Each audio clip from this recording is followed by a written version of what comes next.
আল্লাহ আমাদেরকে মোমেন বানাও।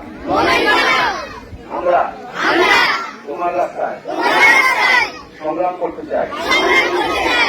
আমাদের ভুল ত্রুটি মাফ করে দাও। হে আল্লাহ, আমরা যেন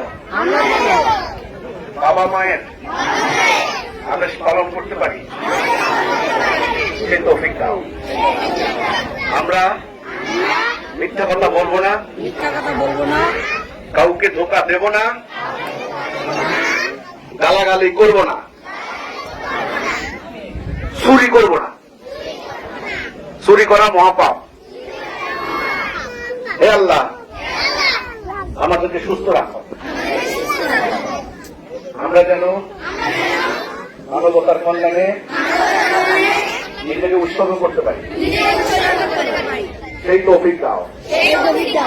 আমাদের জ্ঞান বাড়িয়ে দাও। মাননীয় ইমাম যে দায়িত্ব আমাদেরকে বুঝিয়ে দিচ্ছেন, আমরা বড় হয়ে জান দিয়ে হলেও সে দায়িত্ব পূর্ণ করব। আমিন।